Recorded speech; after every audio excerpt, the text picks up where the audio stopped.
Alright, so, what's going on, guys? Juicy TV.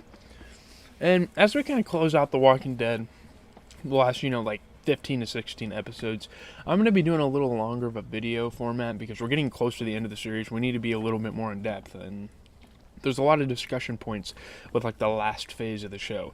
This is, the episode after the mid-season finale. Well, obviously, besides, bonus episodes and stuff.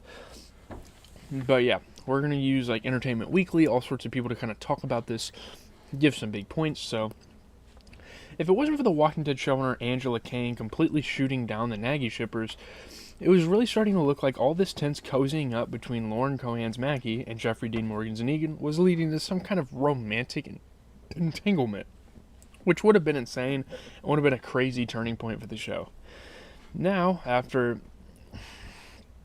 you bring the premiere of the second part of Season 11, which they call Season 11B, maybe those seeds were planted because Maggie is going to be taking on a Negan-like role in the final episodes. It's this decision she made at Meridian, plus the time jump reveal in the episode's last few minutes, that hints she could be reaching the end of a dark road she's been trekking along for some time. We all heard the fucked up things she saw while out alone in the zombie wilds with Herschel. Do anything to protect your own because everyone else are terrible seems to be her guiding mantra. It's something Negan has openly said he relates to. He once confided in Maggie that, given the chance to go back in time, he would have killed all the Alexandrians for the sake of his own community. And that's understandable. A lot of people could understand that. Now, there are some pretty big flaws in that logic, like how half of his people were suffering at his hands, and he was more than happy to kill them for talking back, but it's why Maggie now turns to him before making a pretty big karmic choice. And it's interesting because she's starting to kind of lean on him a little bit. I like it. So, Leah's rain of fire doesn't wipe out Maggie's crew. Instead, they fight their way until only a few remain. Both sides meet on the open field, each team thinking they have the upper hand. And more plot twists kind of happen, a little twist in the story. Daryl holds a knife to Carver's throat, hoping to use his hostage as leverage for a peaceful revolution.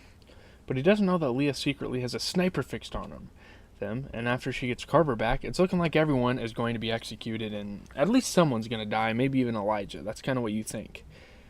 But then it turns out that Gabriel has killed the sniper and is now the one holding the gun. So now, the Alexandrians, if you want to call them that, has gained the upper hand. I don't even know if you'd call them Alexandrians anymore because Maggie isn't really a part of that community all that much. Leah immediately backtracks and says she'll agree to Daryl's original offer, but you can see that about face only serves to tick off Maggie. She just gets pissed. Oh, now you want to, yeah. It plays to our already ballooning fears that, if given the chance, people will ultimately take advantage. It's us or them. She turns to Negan, who says she knows what he would do in her position. At first, she lets Leah and her men walk away, but she changes her mind, and it's a crazy, twist of fate. It's a crazy, twist of mindset. It's a crazy character development moment for Maggie, and it's going to set the tone, I feel like, for the rest of the series. Maggie takes out her gun and kills them all, except for Leah, who, though wounded, is able to get away. Daryl is stunned by Maggie's decision, but pretty much keeps his mouth shut on the matter as they get all their supplies together and head back to Alexandria. And he goes over to Leah, kind of as a mercy, and you can get away. Also, Alden died. He turned into a walker by the time Maggie finally goes back for him, which is really fucked up, honestly. This whole time they had this Reaper conflict, they completely forgot about Alden. Daryl's reaction also foreshadows the reveal in the final moments of this week's episode. So, shortly after returning to Alexandria, the gang gets some surprise visitors. Eugene is leading Lance Hornsby and Commonwealth soldiers to their front gates. Lance steps up before the community to make an offer. The Commonwealth can give them enough resources to rebuild everything they've lost, or they can just join the Commonwealth. The Alexandrians are in a position where it would really benefit them from accepting aid. While Maggie and the others were away, it was a slog trying to protect the community. They were fighting for their fucking lives. I've never seen a storm quite like it. It didn't really make sense to me when that happened, but, they do kind of live by water. They're in Georgia, I think, or Virginia. Either way, on the coast. Aaron came to Judith and Gracie's rescue in the flooded basement, and then Lydia came to his rescue when things turned even more sour, but the town was in shambles by the end of it. They didn't really win. They won the battle, but they didn't win the war. They still have a lot of things that are kind of fucked up. Even with the new food supply from Meridian, they were still seen rationing apples. It's no surprise that when the show triggers a 6-month time jump, we see Daryl dressed in a Commonwealth soldier's uniform. But not everyone, it seems, took that offer, which is interesting to see, everyone's choice, given this, upper entity of the Commonwealth. The sequence reveals Daryl, his fellow Commonwealth troops, and Lance standing before Hilltop, which has since been rebuilt. He tells Maggie to open the gates. It doesn't have to be this way, she says. Yeah, it does, he replies. Obviously, they have a lot of fucking supremacy over these people.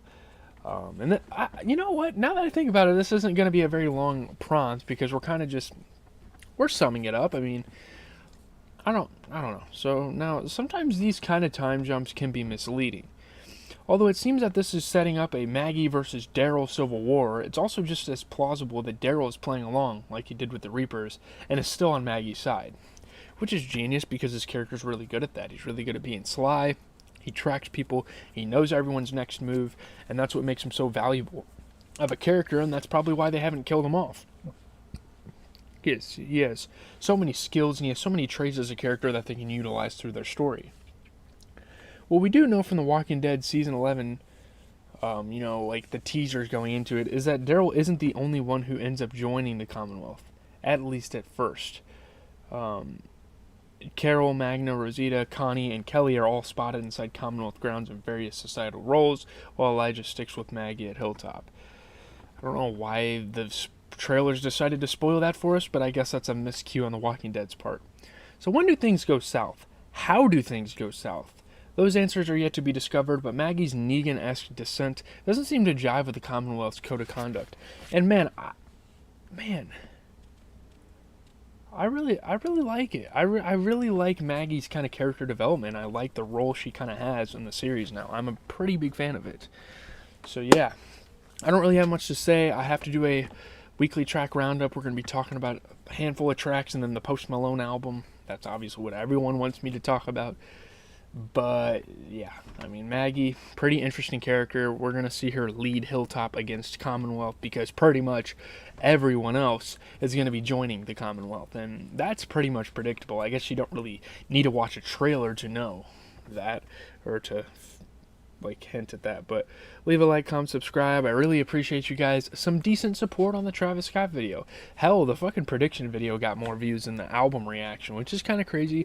I guess everyone's kind of doing their album reactions, but this week we should have a couple of edited videos. Tomorrow, the next probably 3 days in a row, we probably will have one. And I think we're